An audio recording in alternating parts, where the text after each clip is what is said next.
Ô Père céleste, nous nous tenons devant toi ce soir, le cœur ouvert, assoiffé de ta parole. Nous te prions, Saint-Esprit, de parler à chacun de nous, de réveiller notre foi et de nous guider dans ta vérité. Au nom de Jésus, Amen.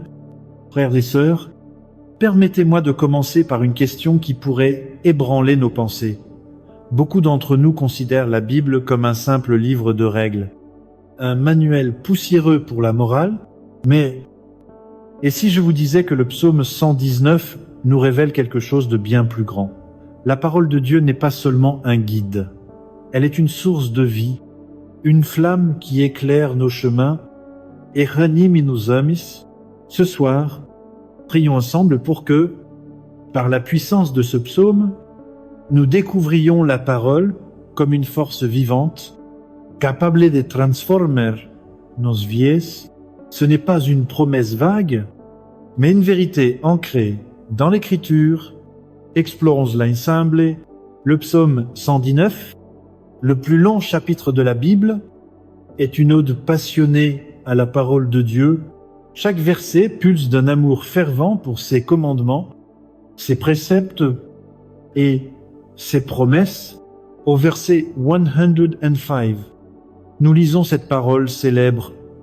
Ta parole est une lampe à mes pieds et une lumière sur mon sentier. Méditons un instant. Une lampe à nos pieds, pas un projecteur qui éclaire tout l'horizon, mais une lumière douce, fidèle, qui nous guide pas à pas. Frères et sœurs, ne désirons-nous pas cette clarté dans nos vies, dans un monde rempli de confusion, où les voix s'élèvent de toutes parts? La parole de Dieu demeure une ancre, un phare qui ne s'éteint jamais.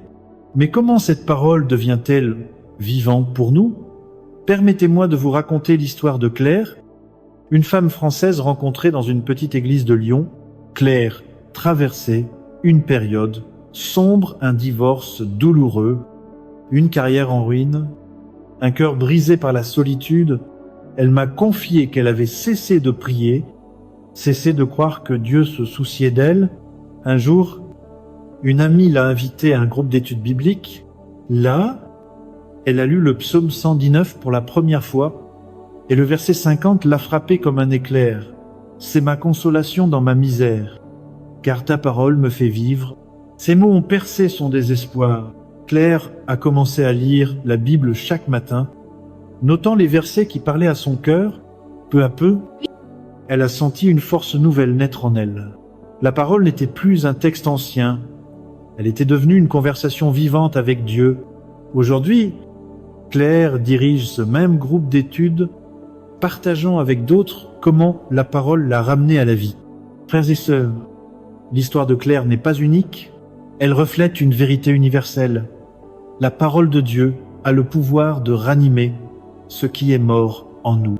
Mais comment l'appliquons-nous concrètement? D'abord, cherchons-la avec intention.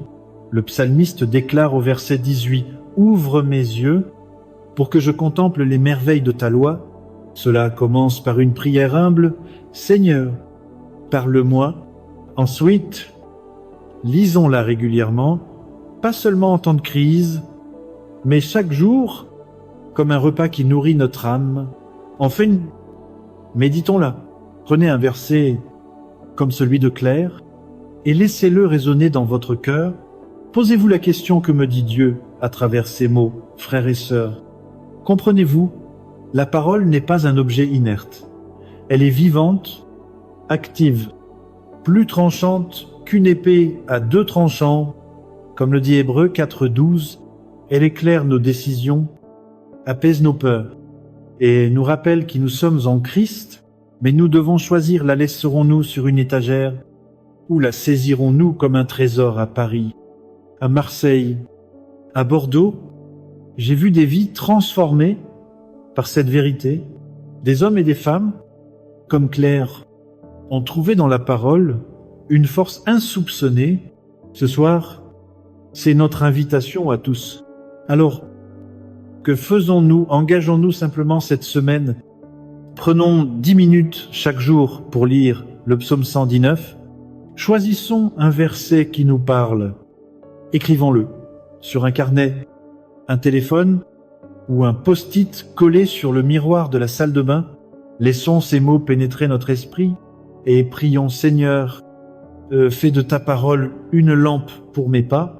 Frères et sœurs, si nous faisons cela, je crois de tout cœur que nous verrons la lumière de Dieu briller dans les endroits les plus sombres de nos vies. Frères et sœurs, nous venons de voir comment la parole de Dieu, selon le psaume 119, est une lampe qui éclaire nos pas, une source de vie qui ranime nos âmes, mais ce n'est que le début. Si la parole est une lumière, elle est aussi un feu qui transforme nos cœurs.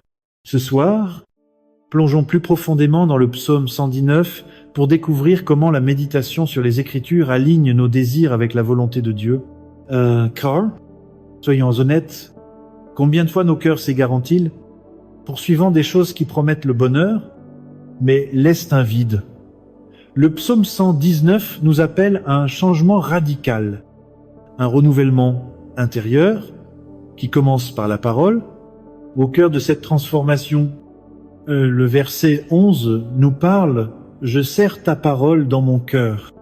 Afin de ne pas pécher contre toi, méditez sur ces mots. Le psalmiste ne dit pas qu'il lit ou mémorise seulement. Il dit qu'il serre la parole dans son cœur comme un trésor inestimable. Ce n'est pas une discipline intellectuelle, c'est une affaire d'amour, une intimité avec Dieu. Frères et sœurs, quand nous laissons la parole pénétrer nos cœurs, elle devient une boussole, réorientant nos passions, nos priorités et nos rêves. Mais comment cela se produit-il concrètement?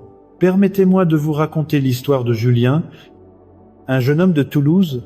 Julien, entrepreneur ambitieux, courait sans cesse après le succès. Il enchaînait les contrats, convaincu que la richesse et la reconnaissance le combleraient.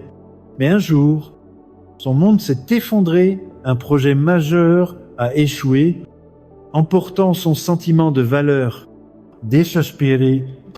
Julien s'est tourné vers une vieille Bible offerte par sa grand-mère.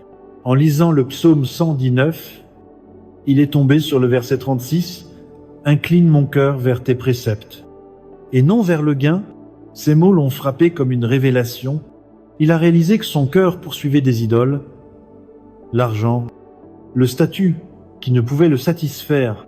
Julien a commencé à méditer la parole chaque soir, demandant à Dieu de transformer ses désirs. Peu à peu, il a trouvé une paix que nul succès matériel n'avait offerte. Aujourd'hui, il aide des jeunes entrepreneurs à trouver un équilibre entre ambition et foi, partageant comment la parole a redonné sens à sa vie. L'histoire de Julien nous montre une vérité puissante. La parole de Dieu ne se contente pas de nous corriger. Elle nous recrée, elle prend nos cœurs divisés, tiraillés par les désirs du monde, et les aligne sur ce qui est éternel. Frères et sœurs, comprenez-vous, ce n'est pas automatique, c'est la demande d'un engagement, une méditation intentionnelle. Le psalmiste le dit au verset 15, « Je médite tes ordonnances, j'ai tes sentiers sous les yeux. » Méditer, c'est stralentir. Ruminer les Écritures, laisser chaque mot s'enraciner. Comment appliquons-nous cela? D'abord, identifions ce qui captive notre cœur. Soyons honnêtes, qu'est-ce qui occupe nos pensées au réveil? L'anxiété, l'envie de plaire, la quête de confort. Comme Julien, nommons ces désirs et apportons-les à Dieu. Ensuite, remplaçons-les par la parole. Prenez le verset 37. « Détourne mes yeux des choses vaines. Fais-moi vivre dans ta voie. » Répétez-le. Priez-le. Faites-en votre cri. Enfin, entourez-vous de communautés. À Nice, à Strasbourg, j'ai vu des groupes de prière où les croyants partagent les versets qui les transforment. Trouvez des frères et sœurs pour vous encourager à garder la parole au centre. Frères et sœurs, qu'est-ce qu'un cœur transformé? C'est un cœur qui trouve sa joie dans l'approbation de Dieu, non dans les applaudissements du monde. C'est un cœur qui, comme le psalmiste au verset 6, dit « Je fais mes délices de tes statuts, je n'oublie point ta parole. » N'est-ce pas ce que nous désirons, une joie profonde, inébranlable? La parole est la clé. Elle nous enseigne à aimer ce que Dieu aime. Alors, ce soir, engageons nos chetesemein, choisissons un verset du psaume 119 qui parle à notre cœur. Écrivons-le, méditons-le et prions Seigneur, incline mon cœur vers toi. Si nous faisons cela, je crois que nos désirs se transformeront, nos priorités s'aligneront et nos vies reflèteront la beauté de Christ. Frères et sœurs, nous avons vu la parole de Dieu illuminer nos pas et transformer nos cœurs. Mais que se passe-t-il quand la tempête arrive? Quand la vie nous frappe? Quand les épreuves menacent de nous engloutir? C'est là que la parole devient plus qu'une lumière. Elle devient notre force, notre roc inébranlable.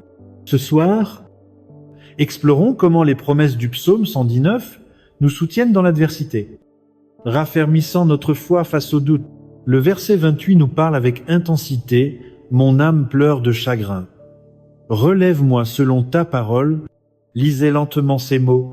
Le psalmiste exprime sa douleur crûment, mais il se tourne vers la parole, non comme une vague consolation, mais comme une source de relèvement. Frères et sœurs, n'est-ce pas ce dont nous avons besoin dans nos moments sombres?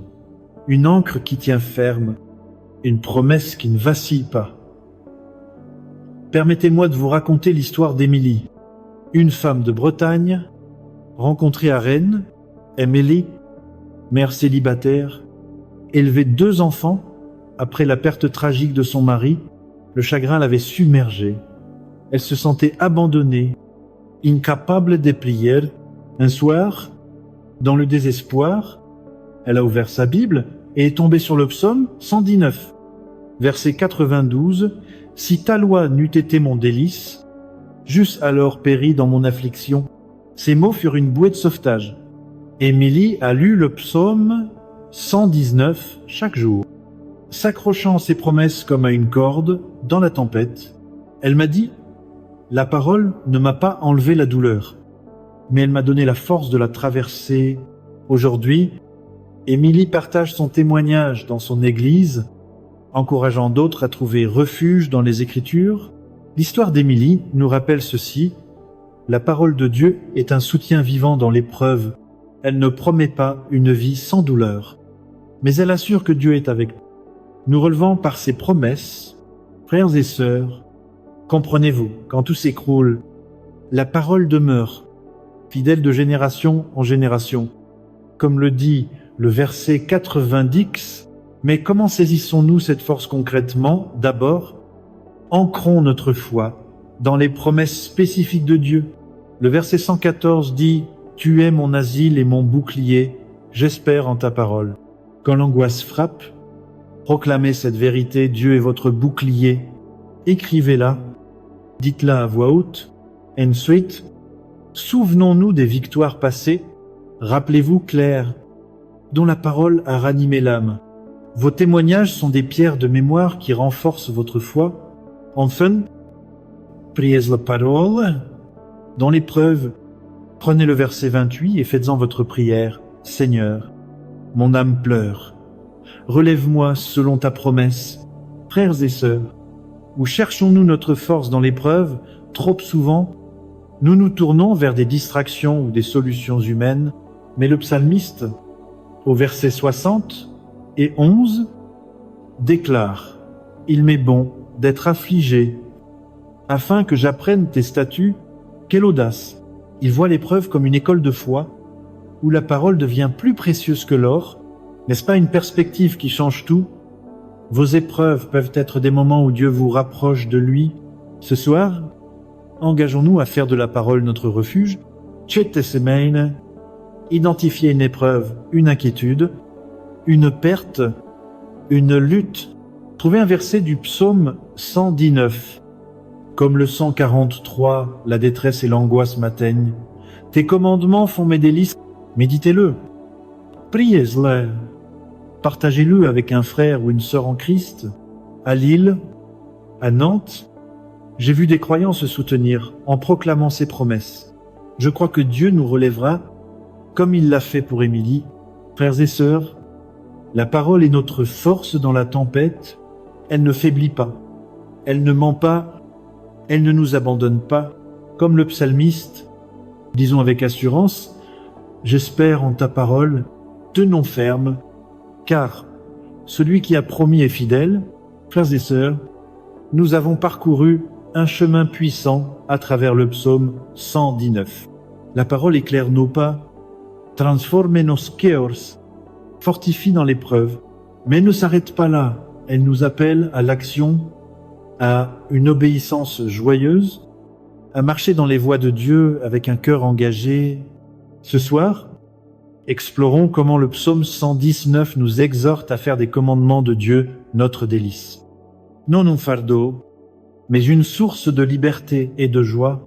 Le verset 47 est au cœur de cette vérité. Je fais mes délices de tes commandements, que Jaime. Méditons sur ces mots. Le psalmiste ne dit pas qu'il obéit par devoir ou par peur. Il trouve sa joie dans les commandements. Il les aime, frères et sœurs. Cela ne bouleverse-t-il pas notre façon de penser? Trop souvent, nous voyons l'obéissance comme une contrainte, mais le psaume 119 nous montre que l'obéissance est une danse, une réponse d'amour à un Dieu qui nous a aimés le premier. Frères et sœurs, comprenez-vous obéir à Dieu? C'est choisir la vie. Aligner nos pas sur le chemin de la plénitude. Permettez-moi de vous raconter l'histoire de Pierre, un boulanger de Marseille. Pierre était connu pour son pain artisanal, mais aussi pour son caractère impulsif. Pour lui, la foi était un ensemble de règles rigides qui l'étouffaient. Un jour, un client, pasteur à la retraite, lui a offert une Bible ouverte au psaume 119. Pierre a lu le verset 45. « Je marche au large, car je recherche tes ordonnances. » Ces mots l'ont intrigué. Marcher au large. Cela ressemblait à la liberté. Pas à une cage. Pierre a commencé à lire le psaume 119 chaque matin avant d'allumer son four. Il a découvert que les commandements de Dieu, pardonner, donner généreusement, parler avec vérité, étaient des clés qui ouvraient des portes. En les mettant en pratique, Pierre a vu sa colère s'adoucir, ses relations s'épanouir, son commerce prospérer. Aujourd'hui, il partage son témoignage avec ses clients, offrant parfois un verset avec une baguette, disant « C'est la parole qui m'a appris à vivre libre ». L'histoire de Pierre illustre ceci, l'obéissance à la parole n'est pas une restriction, mais une libération. Les commandements de Dieu sont des balises qui nous gardent sur le chemin de la vie. Comment vivons-nous cela concrètement? D'abord, changeons notre perspective. Voyons les commandements comme des invitations. Le verset 32 dit « Je cours dans la voie de tes commandements, car tu élargis mon cœur. » Ensuite, agissons avec intention, identifiez une sphère où l'obéissance est difficile, vos paroles, vos finances, vos relations. Prenez le verset 59. Je réfléchis à mes voies et je dirige mes pieds vers tes préceptes. Laissez ce verset guider une action concrète, un pardon, une générosité, une vérité. Frères et sœurs, qu'est-ce qui nous retient d'obéir avec joie? La peur de perdre notre confort, la pression du monde, rappelons-nous Julien, dont le cœur a été transformé par la parole, ou Émilie, qui a trouvé la force dans l'épreuve. Leur obéissance n'était pas parfaite, mais sincère. Et Dieu a honoré leur foi. Ce soir, engagez-nous. Cette semaine, choisissons un domaine où marcher dans l'obéissance peut être pardonné, comme Pierre, peut être donné généreusement, comme le verset 14. Je me réjouis dans la voie de tes préceptes, comme si j'avais toutes les richesses. Écrivons un verset, prions pour la force d'obéir et agissons à Lyon, à Toulouse. J'ai vu de petits pas d'obéissance conduire à de grandes bénédictions. Dieu fera de même pour nous. Frères et sœurs, l'obéissance joyeuse est notre réponse à l'amour de Dieu. Comme le psalmiste dit sans J'aime tes commandements. Marchons dans cette voie, non par obligation, mais par délice, pour la vie abondante que Dieu promet. Tenons ferme, car celui qui nous appelle est fidèle, frères et sœurs. Notre voyage à travers le psaume 119 nous a conduit à des vérités puissantes, la parole est claire. Transform, fortify et appelle à l'obéissance joyeuse, mais ce soir, nous atteignons le sommet. Le psaume 119 nous tourne vers l'éternité, révélant la parole comme un héritage précieux, un trésor qui mène à la vie abondante promise par Dieu. Ce n'est pas une fin, mais un commencement, une invitation à vivre dans la lumière de sa vérité. Le verset 89 nous ancre dans cette vérité. À toujours, ô Éternel, ta parole subsiste dans les cieux. Méditons sur ceci, la parole n'est pas temporaire, soumise au mode ou aux saisons. Elle est éternelle, immutable, ancrée dans la gloire de Dieu. Frères et sœurs, n'est-ce pas une pensée qui élargit notre perspective? Dans un monde où tout change, la parole demeure. Notre héritage, un trésor inépuisable, une boussole pour cette vie et l'éternité. Permettez-moi de vous raconter l'histoire de Sophie, enseignante retraitée de Bordeaux. Sophie a passé sa vie à transmettre la littérature, mais c'est la Bible qui a façonné son âme. À 70 ans, atteinte d'une maladie chronique, elle a relu le psaume 119 avec ferveur. Le verset 111 l'a touché. Tes préceptes sont pour toujours mon héritage, car ils sont la joie de mon cœur. Ces mots étaient une promesse, malgré la douleur. Sophie trouvait une joie profonde en partageant la parole avec ses petits-enfants. Leur lisant des versets chaque soir, elle leur disait « Ceci est votre trésor, plus précieux que l'or ». Sophie est décédée l'an dernier, mais ses petits-enfants continuent de lire la Bible, portant son héritage, son témoignage vit, car la parole vit. L'histoire de Sophie nous rappelle que la parole est un héritage qui transcende le temps. Elle se transmet d'un cœur à l'autre. Frères et sœurs, comprenez-vous, ce trésor n'est pas pour nous seuls. Comme Sophie, nous sommes appelés à le partager, à le vivre si vivement que d'autres soient attirés à Christ. Comment saisissons-nous cet héritage concrètement? D'abord, chérissons la parole comme un trésor. Le verset 162 dit « Je me réjouis de ta parole, comme celui qui trouve un grand butin. Lisez-la, étudiez-la, savourez-la, ensuite transmettons cela. » Comme Sophie avec ses petits-enfants, partagez un verset avec un ami, un collègue, Unvoicing. À Strasbourg, à Nice, j'ai vu des groupes de maisons où les croyants s'encouragent par les promesses du psaume 119. Enfin, vivons de manière à refléter cet héritage, que nos actions, nos paroles, notre amour témoigne de la parole. Frères et sœurs, rappelons-nous comme Claire, laissons la parole ranimer nos âmes. Comme Julien, transformons nos désirs. Comme Émilie, appuyons-nous sur elle dans l'épreuve. Comme Pierre, marchons dans l'obéissance joyeuse. Ces vérités sont les facettes d'un même trésor, l'héritage éternel de la parole. Frères et sœurs, ralentissons un instant. Ce soir, la parole nous appelle à un choix. Peut être votre cœur est-il lourd, loin de Dieu? Peut être n'avez-vous jamais accueilli Jésus comme votre sauveur? Ou peut être avez-vous marché avec lui, mais vous vous êtes égaré? Ce soir, la parole vous invite à rentrer à la maison si vous voulez recevoir Christ ou renouveler votre engagement. Priez avec moi, Seigneur Jésus. Je reconnais mon besoin de toi, pardonne mes péchés. Entre dans mon cœur, fais de moi ton enfant. Je veux vivre pour ta parole. Amen. Pour nous tous, recevons cette bénédiction, que la parole de Dieu, éternelle et vivante, soit une lampe à vos pieds, une joie dans vos cœurs, que vous marchiez dans sa vérité, trouviez force dans l'épreuve et partagiez son amour avec le monde, allez dans sa paix, Au nom du Père, du Fils et du Saint-Esprit.